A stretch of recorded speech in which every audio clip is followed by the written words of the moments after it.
নারীরা চাকরি করতে পারবে, হেজাব করে নিজেকে পর্দার মধ্যে রেখে শিক্ষকতা করতে পারবে, ডাক্তারি করতে পারবে, সব পেশায় তারা যেতে পারবে, নিজেদেরকে পর্দার মধ্যে রেখে হেজাব পরে সব জায়গায় যেতে পারবে। কিন্তু সন্তানদেরকেও দেখাশোনার দরকার আছে না নাই? অনেক মায়েরা নিজেরা থাকে চাকরিতে আর ছেলে মেয়েদেরকে দিয়ে রাখে কাজের মেয়ের কাছে, আছে না নাই?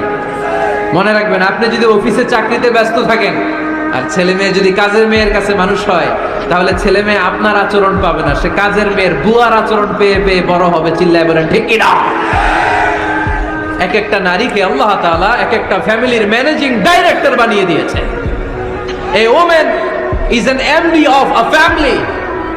একজন নারী একটা ফ্যামিলির ম্যানেজিং ডাইরেক্টর। এখানে অনেক কাজ আছে মিয়া। এখানে তার ফুড ম্যানেজমেন্ট এনশিওর করতে হয়, এখানে অনেক ডিপ্লোমেসি জানা লাগে। একজন নারীকে ফ্যামিলিতে টিকে থাকতে হলে কূটনীতি লাগে, শাশুড়ির সাথে বউয়ের ঝগড়া আছে না নাই, এটা ম্যানেজ করতে হয়। একান্নবর্তী ফ্যামিলি হলে স্বামীর ভাই বোন এদের মন মানিয়ে চলতে হয়, পুরো ঘরটাকে হ্যান্ডেল করতে হয়। এখানে আছে ফুড ম্যানেজমেন্ট, এখানে আছে ক্লিনিং ম্যানেজমেন্ট, এখানে আছে ডিপ্লোমাসি। পুরো ঘরের মধ্যে তো বিশাল একটা অফিস। এই কাজ ফেলে দিয়ে মহিলারা বাইরে ঘুরে বেড়ায় না, ফ্যামিলি সামলান। আপনি যদি ঘরমুখ হন তাহলে আপনার ফ্যামিলির মধ্যে বরকত দিয়ে এটাকে সমৃদ্ধ করে দিবে কে?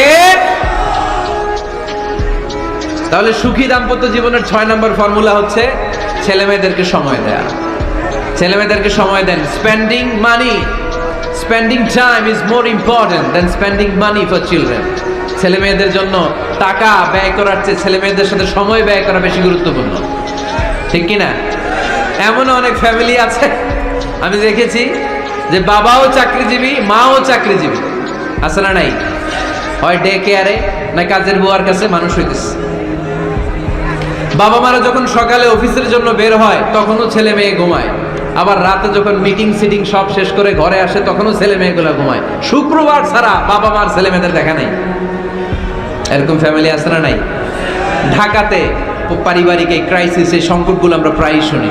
আল্লাহ তুমি আমাদের ফ্যামিলিগুলোর বরকতময় করো, আমাদের ফ্যামিলিতে যেন আমরা জান্নাতি ইমেজ উপভোগ করতে পারি, তুমি তৌফিক দান করো। আওয়াজ করে পড়বো আমিন। 7 নম্বর দায়িত্ব, বিশ্বনবী বলেছেন খবরদার, স্বামী পছন্দ করে না এমন কোন লোককে স্ত্রী যেন ঘরে অ্যালাউ না করে। স্বামী পছন্দ করে না এমন কোন লোককে আপনার স্ত্রী ঘরে অ্যালাউ করতে পারবে? আমার বোনেরা খবরদার, আপনার স্বামীর পারমিশন ছাড়া, আপনার স্বামী পছন্দ করে না এরকম কোন লোককে আপনার ঘরে আপনি অ্যালাউ করতে পারবেন না। 8 নাম্বার, স্বামীকে আর্থিকভাবে সহযোগিতা করা। যদি স্ত্রী ধনী হয়, আমরা সব এক করে ফেলছি, আসলে ইসলামের দৃষ্টিতে স্বামীর ব্যালেন্স আলাদা, স্ত্রীর ব্যালেন্স আলাদা। স্বামীর যাকাত আলাদা, স্ত্রীর যাকাত আলাদা, ঠিক কিনা? স্ত্রী ধনী হতে পারে, স্ত্রীর আলাদা সম্পদ থাকতে পারে। যদি স্ত্রীর সম্পদ থাকে, স্ত্রীর উচিত তার সম্পদ দিয়ে তার স্বামীকে এস্টাবলিশ হতে, স্বাবলম্বী হতে সহায়তা করা। যদিও এটা আল্লাহ তাআলা আবশ্যক করে দেন নাই, কারণ আর্থিক ফিনান্সিয়াল সব কাজগুলোকে স্বামীর উপরে ফরজ করেছে কে? ফিনান্সিয়ালি